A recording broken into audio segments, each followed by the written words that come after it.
Title race Liga 1 semakin seru. Siapa yang akan jadi juara di sisa laga musim ini?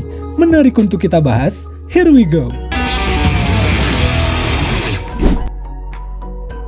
Liga 1 musim ini akan segera berakhir dan beberapa cerita yang menarik telah tercipta.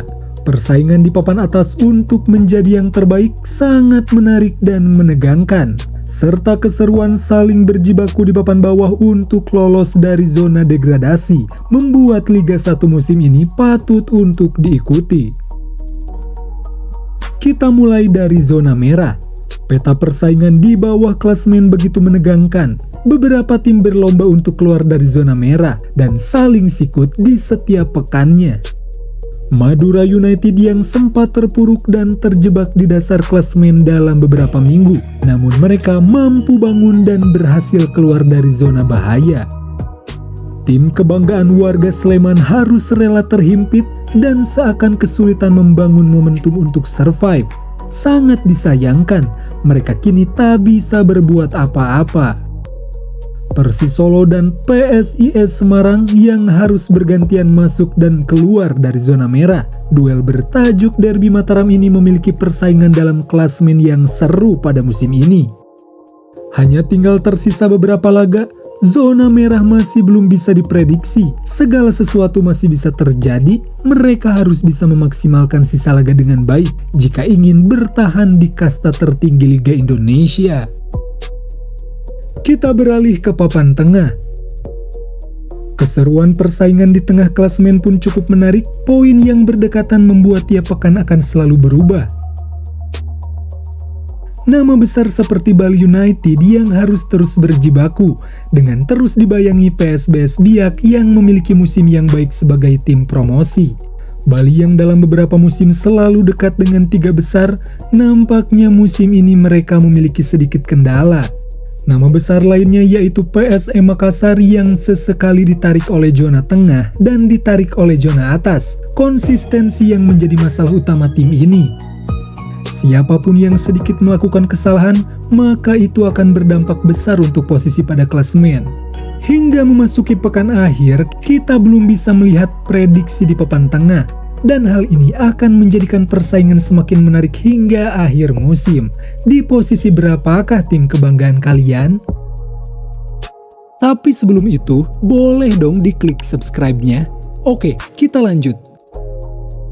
Title race. Meskipun memimpin klasemen dengan selisih poin yang begitu longgar, namun Persib Bandung masih harus waspada dengan ancaman dari Dewa United yang terus membuntuti di posisi kedua. Hal ini akan mendebarkan bagi bobotoh yang mengharapkan back-to-back di musim ini. Dewa United yang memiliki musim superior dengan materi pemain yang begitu baik, tim ini mampu memberikan keseruan pada peta persaingan gelar juara musim ini. Diikuti Persebaya Surabaya yang dari awal musim langsung tancap gas dan masih memiliki peluang untuk berada di posisi lebih baik di akhir musim nanti. Persija Jakarta yang sedikit mengalami penurunan pada peta persaingan dan harus terus diganggu oleh Malut United atau PSM Makassar. Kebanggaan Jackmania ini harus merelakan ambisi untuk gelar juara, namun setidaknya mereka masih bisa mengejar slot Asia untuk musim depan. Memang harus diakui, Liga 1 musim ini memiliki keseruan yang berbeda. Persaingan yang begitu ketat di segala zona membuat tontonan semakin layak untuk ditunggu. Jika dari kalian, apa komentarnya, Lobs? Namun jika harus melihat kondisi dan sisa 5 laga di musim ini, Persib Bandung memiliki kans untuk menjadi kampiun. Meskipun memiliki kendala soal para pemain inti yang banyak mengalami cedera, namun mentalitas yang ditunjukkan asuhan Bojan Hodak ini sangat baik. Dari pertengahan putaran pertama hingga saat ini, posisi puncak telah disegel Maung Bandung. Hanya membutuhkan 2 kemenangan dan 2 hasil imbang, tim kebanggaan masyarakat Jawa Barat ini akan menjadi tim yang berhasil back-to-back. Harus diakui, mental juara yang dimiliki Persib dalam beberapa tahun terakhir sangat bagus.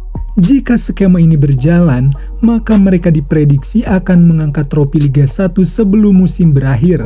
Ya, ketika berhadapan dengan Barito Putra. Namun ini hanya sebuah spekulasi. Tim yang memiliki kans lainnya adalah Dewa United, namun bukan hanya membutuhkan kemenangan di setiap laga. Mereka harus menunggu kesalahan yang dibuat Persib Bandung. Meskipun sulit, inilah fakta Liga Indonesia yang segala sesuatu tak bisa ditebak. Yang kami highlight adalah Dewa memiliki materi pemain yang baik dan permainan yang begitu cantik. Keprofesionalan sebuah manajemen membawanya menjadi tim yang ditakuti. Untuk bisa berada di posisi 2 pun menjadi prestasi tim yang belum begitu lama berada di kasta tertinggi Liga Indonesia.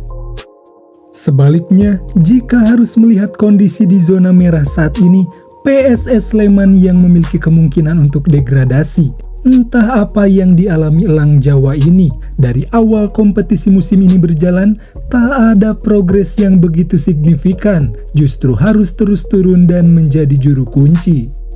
Dari sisa 5 laga, mereka harus bisa menyapu bersih. Namun bukan hanya itu, mereka pun harus menunggu tim lain yang sama berada di zona merah melakukan kesalahan. Musim yang begitu buruk bagi tim ini. Gimana komentar kalian para Sleman fans?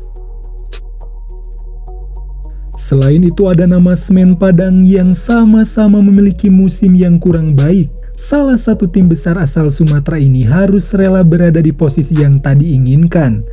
Padahal di awal musim begitu menjanjikan, namun inilah realita yang harus didapatkan. Meskipun masih ada kemungkinan untuk lolos dari zona merah, namun itu bukan sesuatu yang mudah untuk dilewati Semen Padang. Apa sebenarnya yang dialami tim ini? Bisakah mereka menjadi tim besar seperti yang pernah mereka lakukan? Ya, sekali lagi inilah Liga Indonesia, segala sesuatu bisa terjadi. Mau tidak mau, dan suka atau tidak suka, inilah realita persaingan Liga 1 musim ini. Pembahasan ini adalah sebuah spekulasi dan bukan prediksi. Kami menilai secara objektif, menilai kondisi dan realita klasemen yang ada. Namun jika dari kalian, apakah ada prediksi untuk siapa yang akan menjadi juara dan siapa yang akan terdegradasi? Coba tulis di kolom komentar. Jika ada kesalahan bisa kalian koreksi dan jika ada kekurangan bisa kita diskusi. Segitu dulu pembahasan kita kali ini. Thank you banget buat kalian yang selalu setia mengikuti Loba Bola. Support terus supaya akan ada pengembangan konten yang menarik. Kita ketemu di konten selanjutnya. Bye!